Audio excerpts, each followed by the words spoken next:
Good morning, everyone, and welcome to today's NLA webinar entitled Health on the High Street. I'm Anisha Mayer, I'm the UK Head of Healthcare at WSP, and I'll be chairing your session today.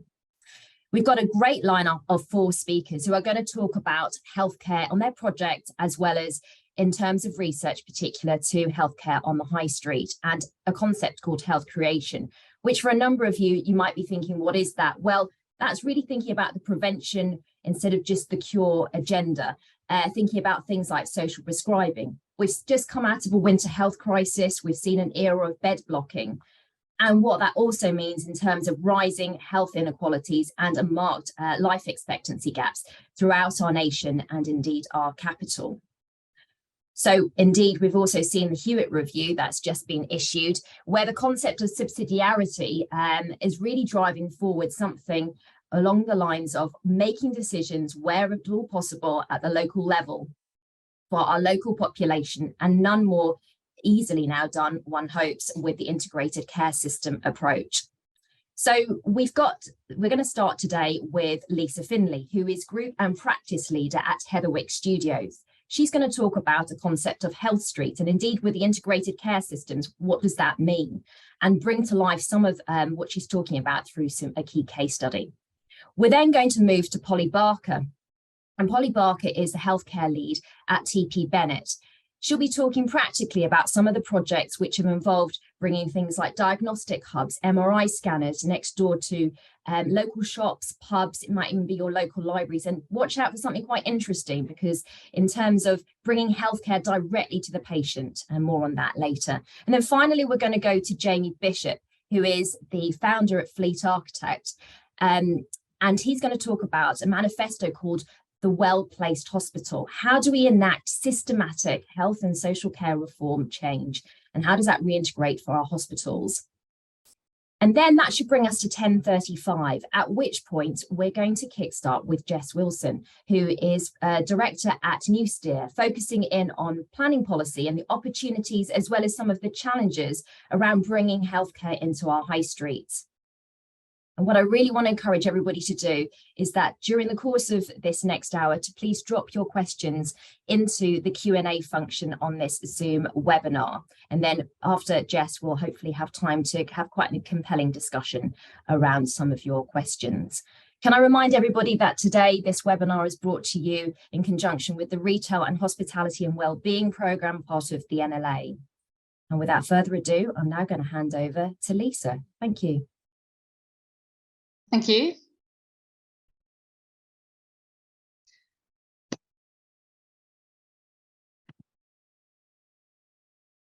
So thanks, everybody. It's great to be part of the session today. I'm going to talk about an idea that we've been working on called Health Street, and it's about bringing health creation to the high street and giving it a new mission. And we've been interested in healthcare for a long time, and we've been focusing much more on healthcare for the last few years in particular, looking at the research and commissioning of new facilities. And we've been engaging with health professionals, health ministers, specialists in hospital planning, talking to the RCA, the Helix Centre, really trying to understand the key issues. And those key issues around health inequality, aging population, the rise of chronic illness, the pressure on GPs, and looking at this prevailing trend of building bigger and more advanced hospitals, or the desire to.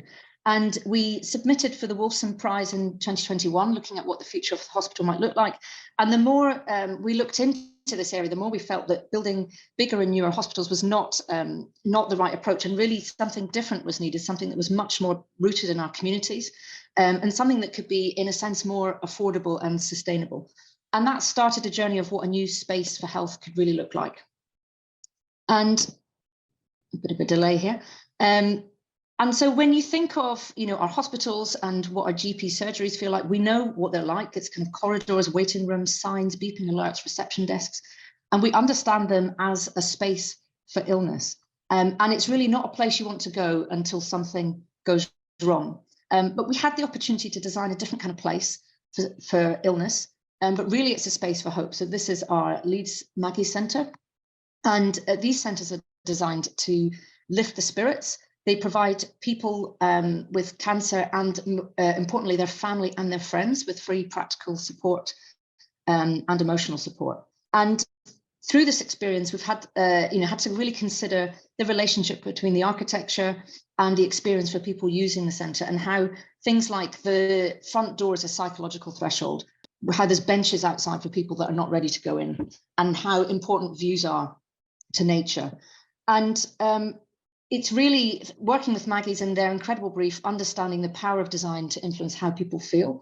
But one of the greatest successes we think of Maggie's is this bringing together of a diverse range of holistic support that's really accessible and understood as a concept, together with a much more humane architecture.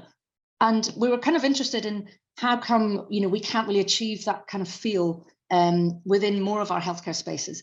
And obviously the NHS, it was established to treat illness, so the form and feel of the buildings follow that function. And hospitals are under huge pressure, chronic illness, people going to A&E that don't need to be there, the pressure on beds. So it's really difficult to do something different. If any more money, if there's any extra money, it could go towards treating more people. But what we can look at is what's coming out of hospitals. So the national drive for outpatient services like diagnostics to come into the community. And that was a clue for what could be within a health street.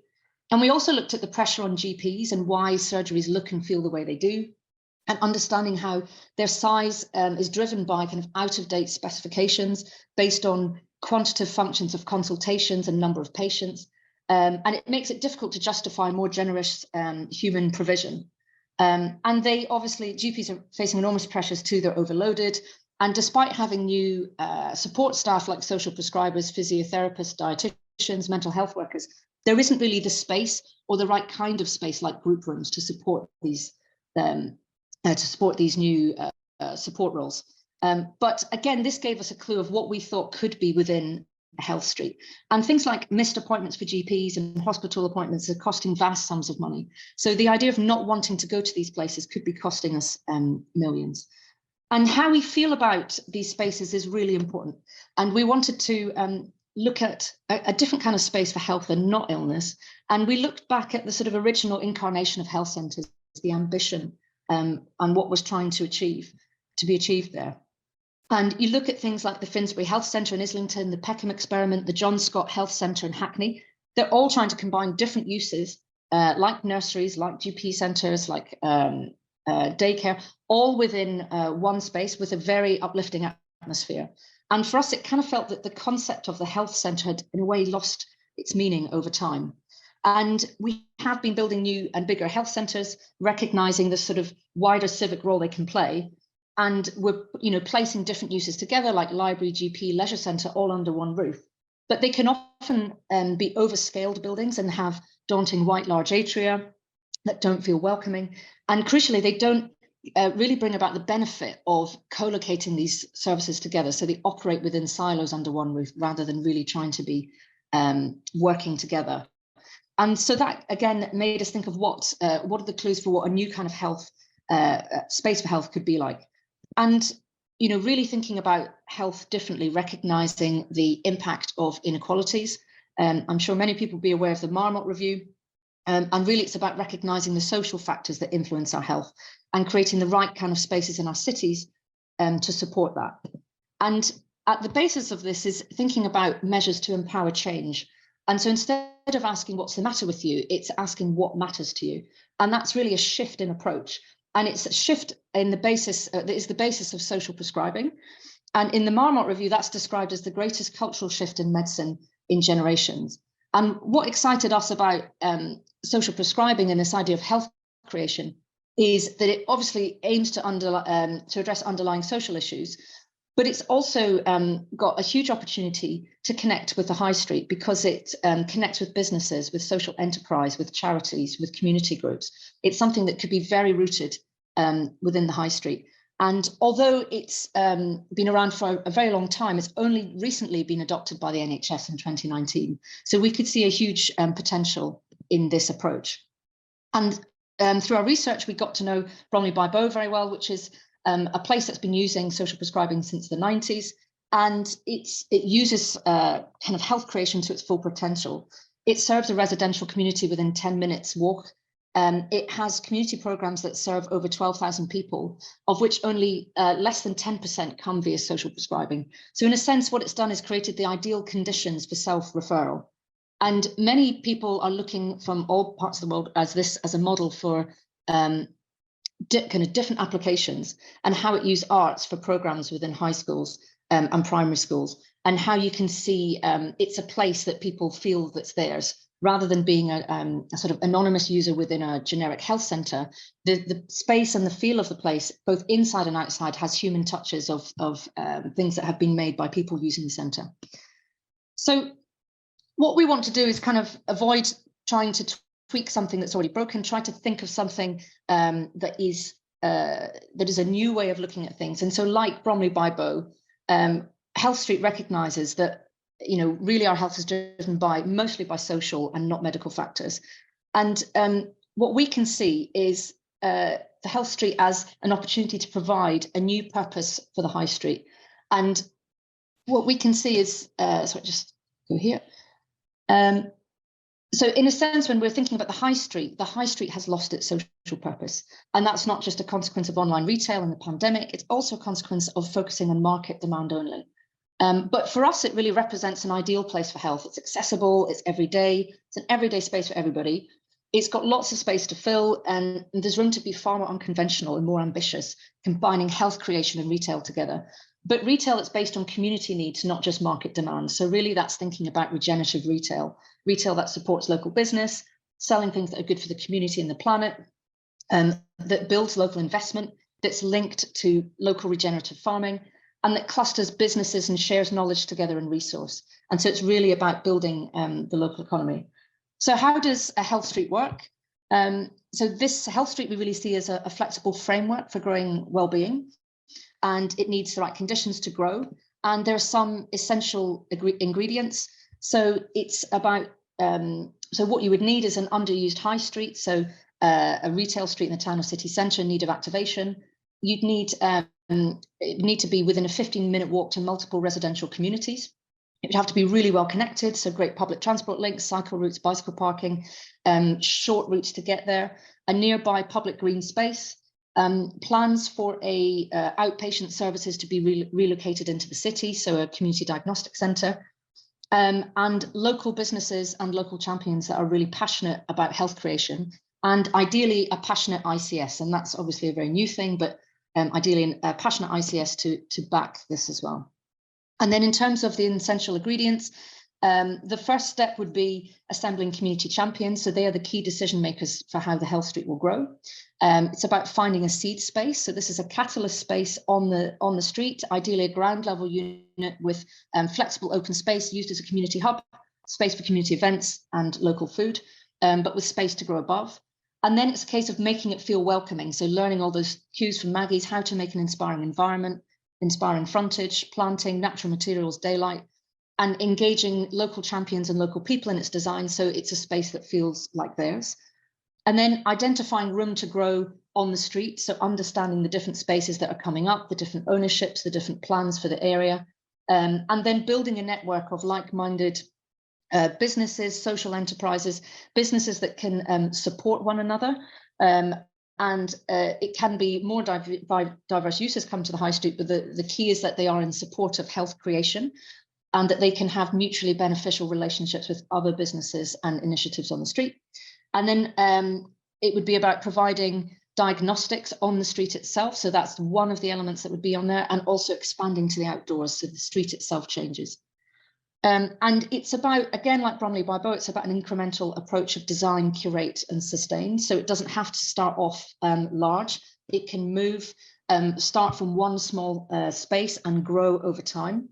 And it could involve place-based programs already targeting some of the more deprived communities within a town or city and bringing them to the street. And from that, new activities and programs could emerge.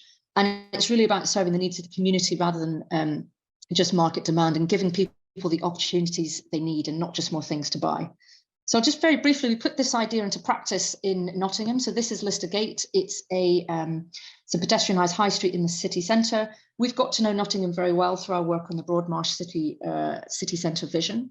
And it's the 9th largest city in the UK, and it's ranked 11th most deprived out of 317 local authority districts in England. So it experiences many of the issues related to inequality. And this is Lister Gate. So it's got great transport connections, and being a compact city, it's accessible to multiple residential communities within a 15-minute walk, including 4 experiencing the highest levels of deprivation. So that's Radford, St Anne's, Sneinton and the Meadows. It's got plans for a centrally located diagnostic centre, and at the very end of the street will be a new Green Heart, a new public space that our studio's involved with.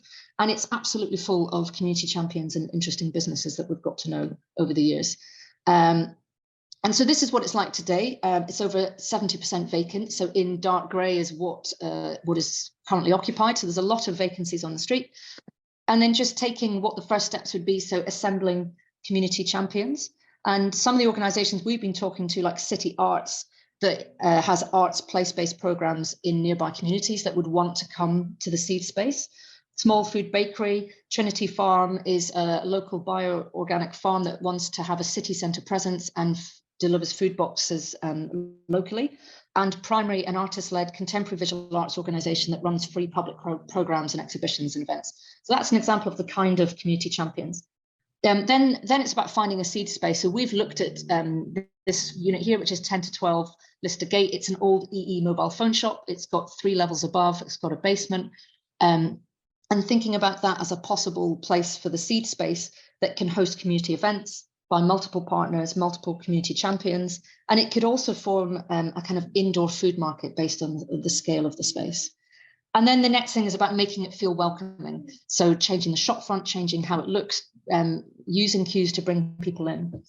And then it's about looking at room to grow. So we can understand what's happening on the street. So we know that there's going to be student housing coming into the old Marks and Spencers.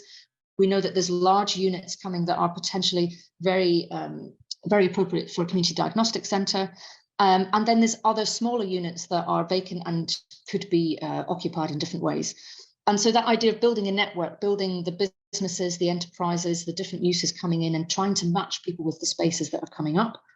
And then trying to really, the community champions would be advocates for where that CDC, that diagnostic centre would go. So we've kind of suggested that it could be within this new look building, which is right next to the seed space. And then finally, just reaching to the outdoors.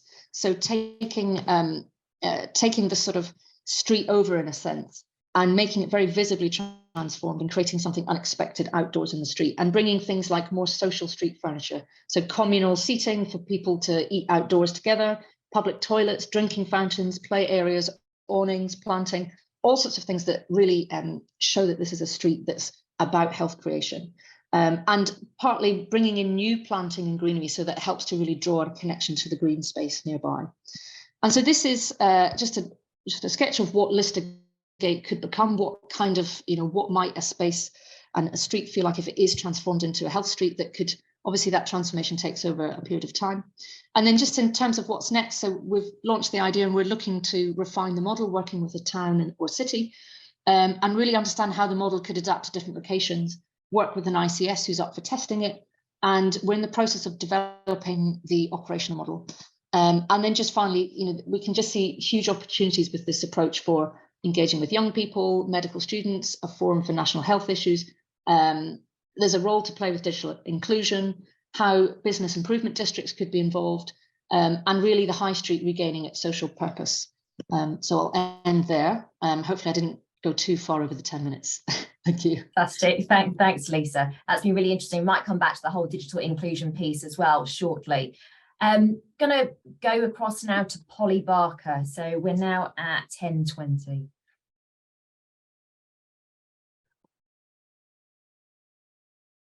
Okay, I'm just getting control of my mouse, which I haven't got yet. Great, thank you. Hi, it was actually really nice, Lisa, really inspiring ideas, and also really nice to get a call out for the Finsbury Health Centre and the John Scott Health Centre, which I love both of those. And actually Finsbury Health Centre was where my old GP, Dr. Wiley Thomas, used to be when I was a child, and John Scott was where I took all my kids to get their COVID jabs. So they're both in my heart. I would also just start off by saying it's great to talk about health on the high street, but there's always been health on the high street, you know, in one form or another. What we're looking to do is expand it. And GP surgeries, as we all know, are still often in houses or in shop fronts. But what I'm going to show you today is some examples of projects where we've put modern healthcare provision into different types of existing buildings, including offices, shops, houses, and in one case, a bus. Healthcare has always been the slightly nerdy end of architecture. It's got lots of spatial rules and technical rules and requirements around it, which are on top of the normal planning and building regulations. And when we're looking at adapting buildings, there's lots of physical constraints to accommodating healthcare. So the simple physical constraints like ceiling heights and slab strength and services, as well as all the additional design guides that go with it, how big rooms need to be, what rooms can be next to each other. But I think we also need to think about some of the things that Lisa was touching on, the people and geography issues. So how do people get to it? Is it near the people who really need it?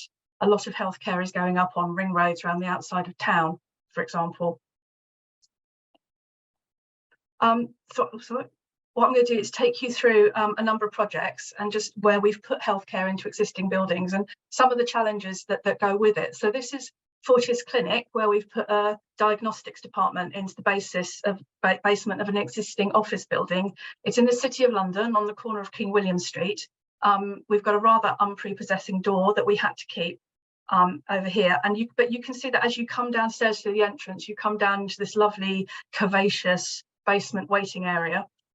Alongside, hidden behind these curvy walls, are some really serious bits of kit. So we've got X-ray machines, MRI machines, ultrasound machines.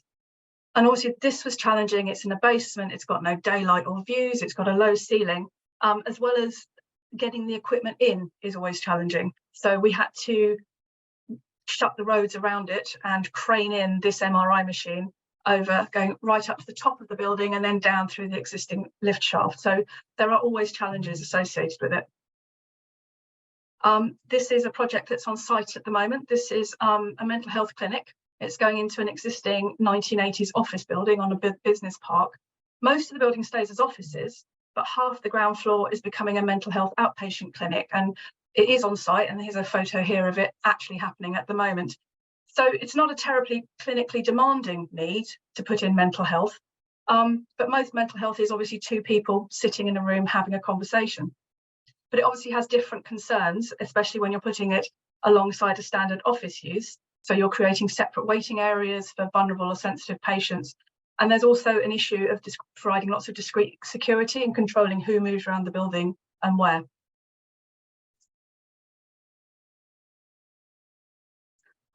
This is a really exciting project for a charity called Change Please, who provides services for people suffering from homelessness. They came to us with the proposal that they had 2 London buses, and could we fit them out to be a one-stop shop providing support services for people suffering from homelessness. So you can summon the bus on an app on your mobile phone and it can come to you. So actually, even this is one up from even putting healthcare on the high street. This is bringing the healthcare to you. And when the bus can come to you, you can get a haircut, I'll talk remotely to a GP, get a clean set of clothes, have a shower, and see somebody from the community dental team. And you can see, I almost don't need to describe the challenges of putting a dental surgery on the bus, but if you've got Sadiq Khan in there for scale, you can see that it's a fairly low ceiling. And if any of you over, I mean, I'm 5'3", which is average height, but if anybody over my height has ever tried to stand up on the top deck of the bus, you'll know that the ceiling height was a challenge here. This is just off Harley Street. It's a terrace of 3 houses. We've put an operating suite into the basement. If you look here at the bottom, we've got the operating theatre, the anaesthetic room, and then the recovery spaces. So each recovery space has a window. And actually the real challenge here was there's a low ceiling for an operating suite, but you've equally got with a pendant fitting on the ceiling. So obviously that's a height challenge. But actually the most difficult thing was getting in a bed lift in the bottom corner, because obviously under the CQC, I'll try not to use too many acronyms.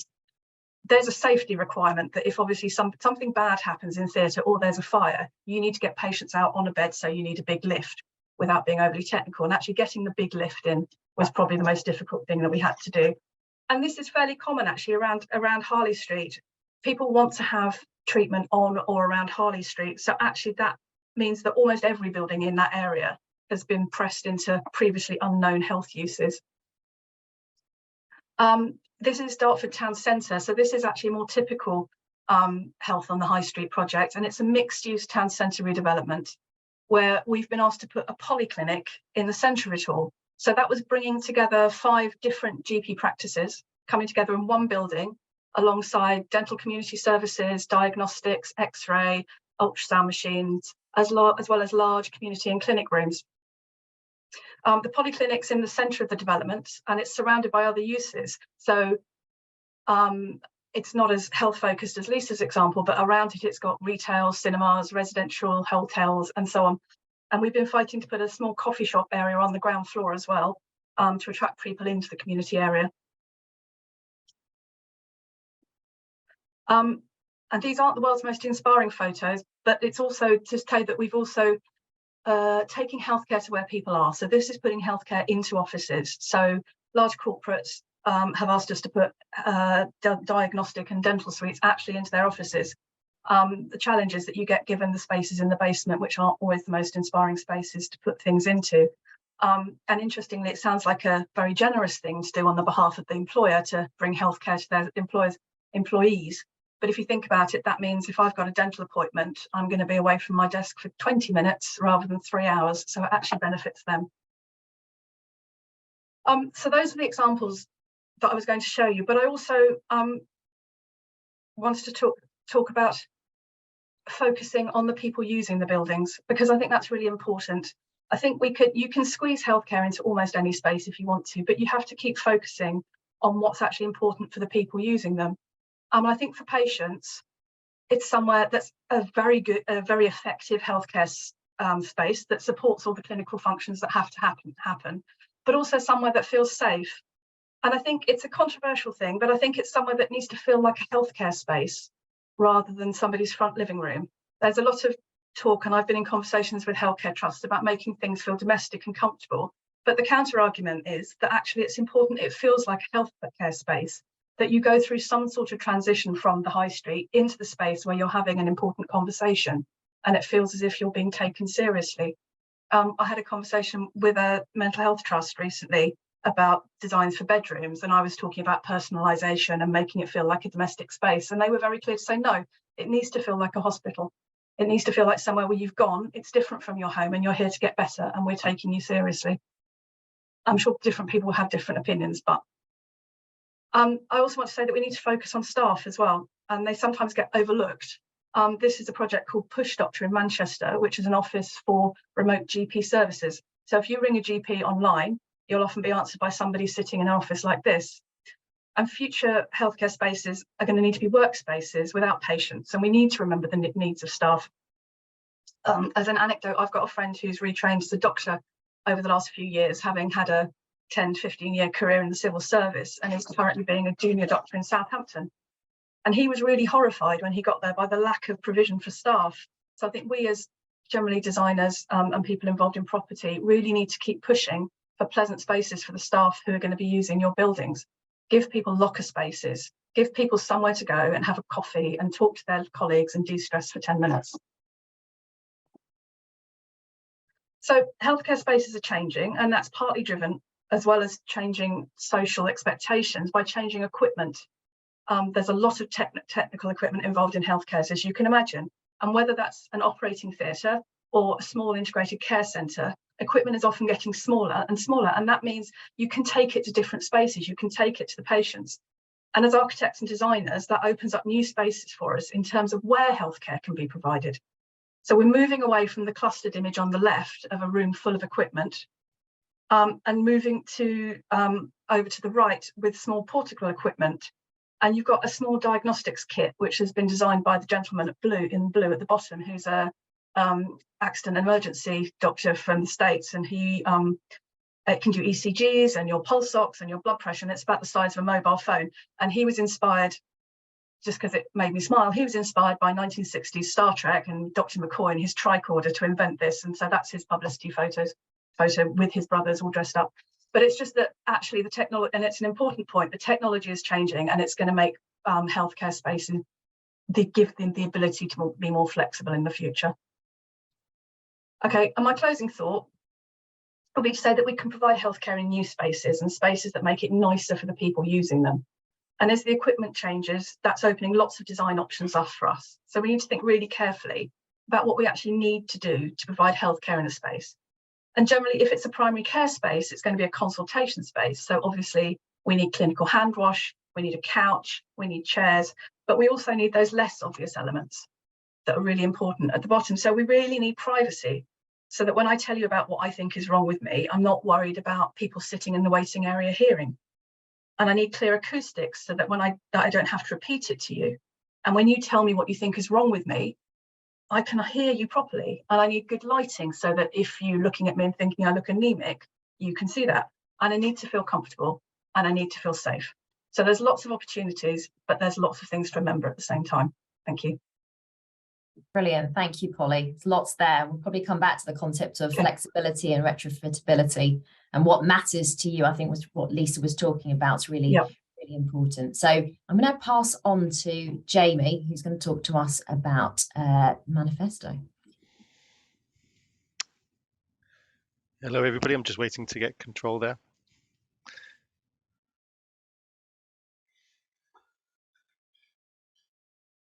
Great. Okay, so the main body of my presentation builds from an essay we wrote for the Wolfson Economics Prize a few years ago. It was shortlisted and actually covers some of the topics that we've discussed today, and I think reinforces some of the points. Our argument was that hospitals were ill-placed in their current location and we were at risk of rebuilding them where they were. I think without so echoing too much of what was been said before, I'd also like to make a mention of the John Scott Centre, just because everyone else has. Our first job at Fleet Architects was actually to talk ourselves out of a development which was replacing the John Scott Centre, because we felt it was good enough and in too good a location. I think the development client at the time said, when I pointed out that it had views over the reservoir, I said, what do people want to look over water for anyway? We felt quite differently, and thankfully the John Scott Centre is still with us. Okay, right, let's get to some of the serious points in this.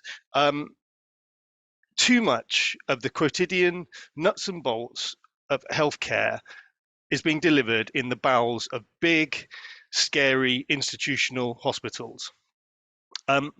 This doesn't have to happen. There are barriers that we need to get over or through or under to get here, but whether it's through primary care at scale, CDC's diagnostics on the high street that's been mentioned, or the wholesale movement of outpatients departments onto our high streets, which will then free up our acute estates who are struggling with space to redevelop. There's a huge opportunity here. And it's an opportunity that we've kind of been aware of for a very long time. And we revisit each generation. And I think it feels this might be the time that we really do grasp it. So the Well Place Hospital, while it wasn't focused on London, it was actually more focused on market towns and how you can continue to provide acute care in market towns, though some of the fallout is definitely applicable to metropolitan areas. At the very heart of what we were doing, we dissolved existing political and local authority and commissioning boundaries and started to look at place based on data. We are in an incredibly data-rich period, and to use this data to design our services is an opportunity that shouldn't be ignored, particularly at a time when we were writing this. There was a politician talking very openly about the need for 40 new hospitals. We do need new hospitals, but we also need a much wider redevelopment of our healthcare. We looked at we started looking at 240 DG8 sites across the country, and we ended up focusing on 6 towns which offered variety of topography, political landscape. They had a few common features in that they all had pockets of deprivation in the town centres, but they also had lots of different challenges. And so the idea of looking at how you could reintegrate healthcare into a city would be challenged technically by this application. Many of you know that in most cases the hospital has been on a journey to the edge of the town, largely driven by the need for more space, more tech. That tech's got bigger and bigger and bigger, and the need for the interrelationships between that tech has just demanded this response, which has led us to a big under one roof solution on the edge of the town. We are still building those hospitals right now. We go through cycles of different styles of hospitals as well, but actually at the basis of this is the mothership approach to the hospital, whether it's a mat sort of reminiscent of Corbusier in Paris, or a podium, or the much maligned nucleus, or Best Buy hospitals. There's an interrelationship between them, and largely it's shuffling the deck rather than fundamentally changing the approach. If you look at the, I love the data available in the healthcare estates, NHS healthcare estates, the ERIC data will tell you that we don't necessarily, the NHS isn't the greatest custodian of the estate that it manages. Right now, we provide more space for storing cars than we do delivering care. Hospitals don't have to be on the edge of towns. They can be integrated. And there are some good examples happening. Trondheim here on the right-hand side is a particularly good one where hospitals broken down into city blocks. But long before that, this is L'Hôpital Lariboisière in Paris, where the hospital, a large hospital, is integrated quite beautifully into the Haussmann reparations of Paris. Something that we were trying to echo, perhaps a bit clumsily, when we were working on our scheme for Adelaide. Infrastructure is there. I think this absolutely, Lisa put this much better than we do. The idea of aggregating the healthcare and health creation with the amenities from parks to transport infrastructure to education infrastructure. It's all there in our town centres. There's an efficiency there. One thing you might notice when you visit a hospital on the edge of town is it almost becomes a citadel, mini city of itself. It has every little bit from the cafe to the Marks and Spencers, everything arriving at now. If you reintegrate the hospital into the city, you can make it smaller because you don't need to re-provide some of those.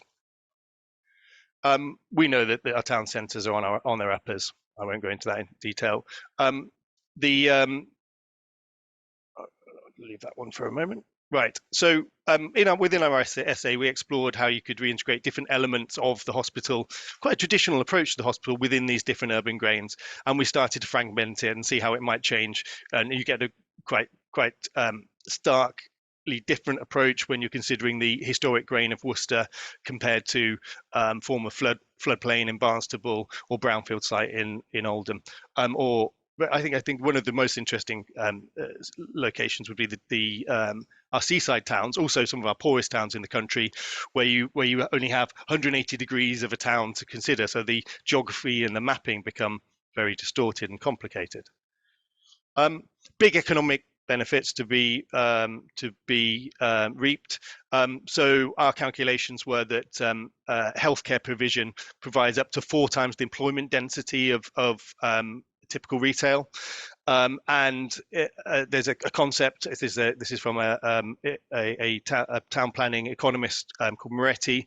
This notion of the local multiplier and how jobs which are high skilled and relatively well paid, of which the NHS actually does provide a high number, will create between 1.5 and 2 additional jobs within the location. So you've got this kind of amplified impact of sort of getting more for that public pound that's spent. You get more benefit, and it should be stressed that the biggest driver of health in this country isn't healthcare. It's getting people out of poverty, giving access to education and quality of housing.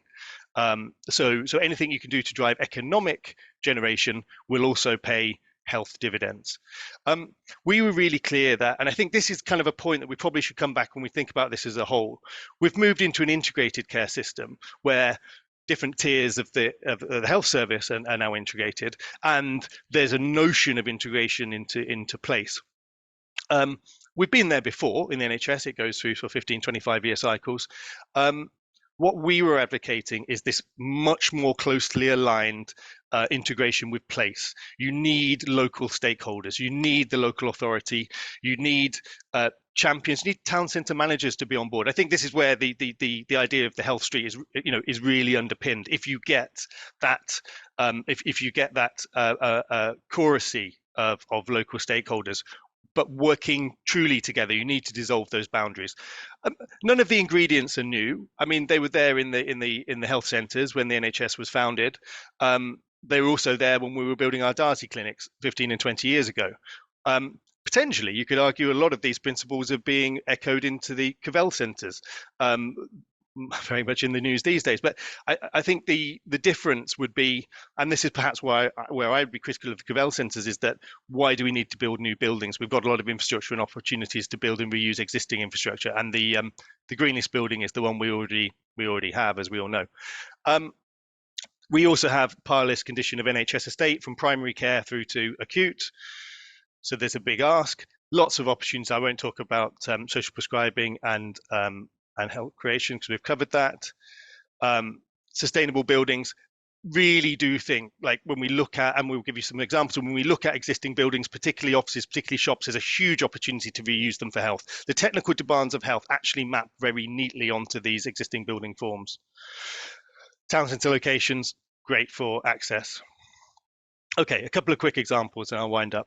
So this is a project we worked on with Haringey Council and the then Haringey CCG, Matalan, former Wilkinson, former, I think it might have been the first purpose-built Sainsbury's in the country, a scheme for actually quite beautiful building, coffered concrete slabs, all obviously covered up in its current incarnation, but a building which combined children's library, adult education, and we also brought to that mix a whole range of community health services and GPs, which were kind of dispersed around Haringey. I'll flick through here. So very much this. I think the client, this wasn't the client coined the phrase the civic supermarket, which I thought had a really nice kind of everyday kind of ambition about it, but brought some very complex functions within this building, including kind of audiology and some complex services like generic dental access for quite highly kind of complex users.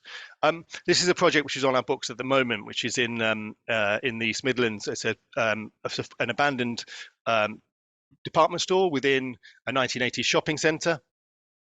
Been empty for 6 years. We're working with the local acute trust to move a huge chunk of their outpatient services into this building, and actually it maps on really neatly. You can use that atrium space really well. Lots of technical demands, but I think what was really kind of like for me really made this project exciting was that one of the days when I was there on a visit, we were sitting having a coffee in the cafe downstairs in the shopping centre, and there was an old chap on the table next to me who had arrived on a mobility scooter with a breathing mask, and he was having a coffee, and some friends came along and he started chatting to his friends, and he was explaining how through COVID he'd been in and out of hospital largely to visit diagnostic services, and he listed out lots of services, and I was thinking, actually in this new world, a lot of the services you're describing, rather than them being in health centres in the country or in the acute hospital, which is 2 bus rides away, he'd actually just be able to go out, have a coffee, go and get those tests done, and maybe bump into his friends at the same time. So the whole pattern of how you engage with healthcare changes from something which you go to and you become part of the process of healthcare to be something that is as everyday as picking up a coffee. We've looked at taking over a whole range of different retail spaces, single and double front shopping spaces for community diagnostics. and how that might work, looking at relatively fast turnaround. You've sort of changed the relationship again. This is not about necessarily creating a space where people are dwelling for a long time. Actually, people are turning up just in time to go and have their diagnostic. They've got their timing on their app. They can take advantage of picking up some shopping while they wait. You don't need to create this whole experience, and that's one of the benefits of moving into an amenity-rich location. We've also been working on some really complex buildings, quite a well-known listed office building in West London, working with a local trust, testing the idea of moving 90% of their outpatients facilities into this building, and how would it work? Actually, really great in that it puts the outpatient services much closer, much more accessible to the people that most need access, and actually gives the opportunity to sort of take I think this is quite an interesting thing about working with heritage assets. While there's additional cost implications, there's additional benefits as well to the location. And maybe coming back to this point around working with place and with the place managers and local authorities, particularly with buildings, prominent buildings, potentially buildings of heritage value, there's an opportunity for healthcare to actually become quite good custodians of those spaces as well. But it doesn't add up if it has to go through a typical NHS business case. It needs to be something which is collaborative with place, maybe looking at accessing other funds as well. So anyway, I think that's me done. Brilliant. Thank you ever so much, Jamie. We're going to touch on some of the during the Q&A. I'm now going to pass over to Jess. So let me introduce Jess, Director at New Steer. Out of interest, what do you feel are the key opportunities and issues with introducing health facilities into the high streets and more local town centre settings? Thanks, Anisha. So as has been mentioned by the panel, I think there's a growing sense of change in our attitude to the way we interact with hospitals and health buildings, something which, although perhaps wasn't brought about just because of the pandemic, was potentially accelerated by it. And it takes back to a commission that we were involved in towards the end of 2020, when we were assisting an NHS trust in London to secure premises for circa 15 vaccination centres within the space of 2 months. This required close collaboration with a number of London boroughs and demonstrated that in an emergency situation, there is an ability to introduce health uses into what we would think of as non-health buildings. Some examples being the use of the Science Museum, leisure centres, libraries, office buildings, including one of the ones at Heathrow. So perhaps there are some positives that we could take forward from that exercise into a less emergency or urgent setting. Again, as we've kind of touched on, the declining high street is something we hear about a lot. I'm sure if all of us here were asked to think of a high street we know ourselves, which isn't at its best, it wouldn't take us long to do so. Taking that a step further and considering what is at the heart of that issue, it's that these places are stark, empty, and therefore nobody really wants to spend any time there. There's no real reason for people to visit.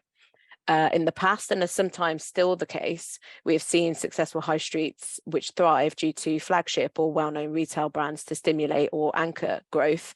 But as retail behaviours change, perhaps it is a health facility, as we've talked about, that can now be that anchor, encouraging visitors and activity in a space, which I think is a key sign of a successful place, making these places that people want to be. One example I could think of is the Wood Green Integrated Hub, which I'm sure some of you may have heard of. This is in itself a newer way of approaching a health facility, but also embeds this point about such a facility being a catalyst for regenerating the high street. In this particular case, we understand that's been key in getting the council's buy-in to the concept. This increased dwell time is seen as being a key driver for reinvigorating a town centre, which is clearly in need of some TLC. Another example is the introduction of a Moorfields diagnostic unit that we've got in Brent Cross Shopping Centre. This is perhaps less an instigator for much needed regeneration and upgrade, but instead looks at the concept of making healthcare more accessible by locating it closer to existing amenities, approaching provision more flexibly in a wider retail setting. Perhaps making it easier for people could also have benefits in the context of some anxieties about attending health appointments in some of the themes that Jamie was touching on with what we would consider traditional health or hospital buildings that may have particular anxieties or negative feelings towards them. I think the change in attitude can also be a benefit for mental health care. which we'll all be aware is increasing area of focus for the NHS. Example of that would be the new mental health facility at the Whittington Hospital that we've been working on for a couple of years now. A key part of the design rationale for that building was the public-facing entrance and cafe area, and the determination for a high-quality design that doesn't necessarily read either as a mental health facility or a hospital building. The blurring of those boundaries would hopefully help to remove any stigma that may still exist. All in all, I think bringing healthcare to a high street setting won't be straightforward and will clearly be more suitable to certain types of clinical care than others. Making use of retail spaces such as shopping centres will also come with some challenges. For example, having to navigate potentially complex lease structures, some of which require specific timetabling, which isn't always straightforward for an NHS trust to be able to forecast. And then some of the practical issues of access around as well as operating hours. They also remain key considerations for making those particular spaces work for health uses. Also drawing on something that's already been raised by the panel, change in use of a building does, however, have a connection to wider development goals and planning aspirations around embedded carbon and the overall decarbonisation agenda. So I do think we're only kind of at the start of realising some of those real opportunities from increasing the flexibility in the way that we provide healthcare, and certainly the planning and development system has a role to play in that. And on that point, are there sort of planning policies, local plans, are there ways in which we can try and integrate health on the high street a little bit more? Yeah, so I think, as always with planning, the key to reflecting changing behaviours is allowing increased flexibility within the planning policy frameworks within which we operate. The tricky bit is having to balance that alongside the principles of development management, as well as being able to keep up with the changes at national level, which the government doesn't always help us with, as well as the ongoing requirement to update our local plans regularly. I think we should acknowledge that the planning system has gone some way in recent years to introduce further flexibility to development management. For example, the introduction of Class E in a bid to make it easier for some of the typical uses found on our high streets to change between each other without the need for a planning application, to free up some of the planning system from change of use applications, as well as reflecting some of those changing behaviours on the high streets, which have continued to move away from just a standard retail use. The inclusion of health centres is something we should highlight. That's under Class E, Part E, and that's helpful in principle in terms of what we've been talking about in terms of introducing uses to premises within that retail setting. And it was certainly a help with the vaccination centres project that I was mentioning earlier. But just to note on that, we do still need to check for any relevant conditions on the original planning permission, which may restrict a specific use, as well as some of the practical points we were talking about earlier relating to operating hours, for example. I also think policy frameworks, well, they have usually have specific town centre focused policies. For example, the NPPF defines what is considered to be main town centre uses in the context of protecting high streets with edge or out of centres, which could potentially have detrimental impacts on them. I think reference to health in that aspect will help and should be a natural progression of any forthcoming local plans to reflect the new use Class E and the flexibility which is embedded within that. And this embedded flexibility within specific community facility policy could also help. A recent example being Westminster City Plan, where their community infrastructure and facilities policy actually requires new buildings to future-proof in their design to meet requirements of providers as they change over time. Clearly, there'll be some limits to that from a specific acute hospitals or mental health provision perspective, where you need to follow specific design guidance.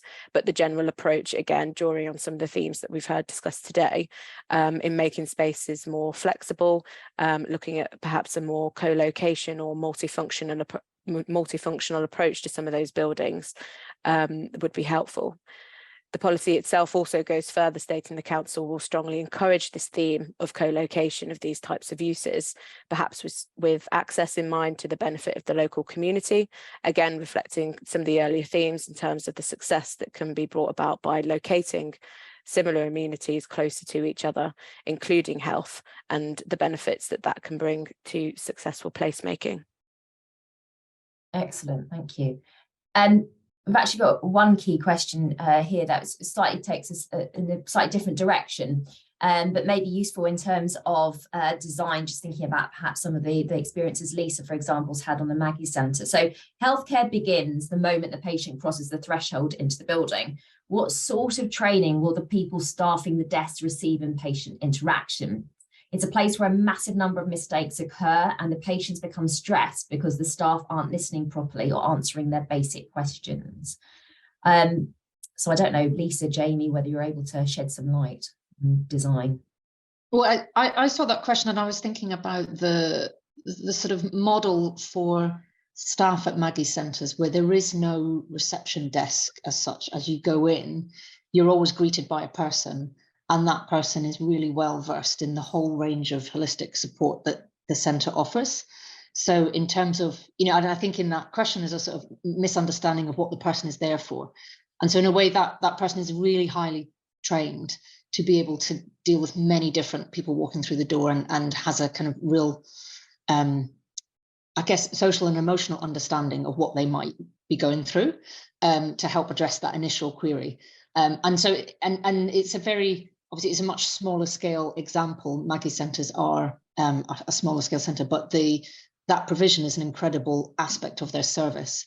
And we've worked on a different kind of project related to women's centres. And so we're looking at Hope Street, which is a pilot project in Southampton. And that is, that has a similar approach where it's really about the quality of experience of the staff that can meet people when they walk through the door. And that's really trying to make sure that you can make that connection and give the best kind of experience from that first walking through the threshold. Yeah. Excellent. Jamie. Yeah, I'd like to echo what Lisa says actually, but I think that I think also it's important for people to engage with the idea that we're not just going to take the services as they're being delivered elsewhere and bring them as they currently operate onto the high street. There will be changes. There will need to be some regulations. Some of the HBNs will need to be reconsidered. There will need to be derogations. There will need to be different staff training. The questioner is absolutely right. I think that the importance of that first interaction has been well established within healthcare commissioning for a very, very long time. However, we do over and over again get the reception approach wrong within whether it's a huge PFI hospital with a dominant atrium, which feels over the top, or an overly defensive reception in a health centre within a regeneration project. I think there's a lot of evidence which shows that making receptions more open actually and less defensive can actually reduce flashpoints and fear of attack, because it makes for a more humane interaction. However, it is highly dependent on training and making sure there are also other measures, less overt, also explicit security measures to make sure that staff can operate in a safe way and that they can feel comfortable in how they greet people, and that they shouldn't ever feel threatened just doing their job. I mean, I often reflect on when we were designing sort of Darzi clinics in the 2000s, and you'd have 3 or 4 GP practices coming under one roof, and the reception would be designed to retain all 3 of the receptionists from each of the GP practices. So without any lie, we have plans that would have 12 receptionists facing somebody coming into reception. Wayfinding and the lack of clear routes through buildings and as a patient is a huge source of anxiety. The more that we can simplify that, whether it's meet and greet on foot or actually just making it so you don't even need to be greeted. If you know where you're coming, you can turn up and you just arrive at the correct address. We can empower expert patients, is a phrase the NHS likes to kick around. So it's really important. But I think at the core of this is, don't assume that some things don't, that things won't need to change as well. It's not just a lift and shift. Drives back to that whole flexibility, adaptability situation. And that whole concept Polly was talking about is whether or not it's patient-centric, or is it actually, this is what the design just needs to be, end of story. So that will be a running debate, I imagine, going forward. And we're coming, unfortunately, up to time. I would like to have answered many more of your questions, but what I wanted to do is thank our panelists. I think you will all agree that's been absolutely fascinating today. There will be a short poll just after this, because that helps the NLA plan for their future events. Really grateful if you could take some time to answer that. It take more than a minute.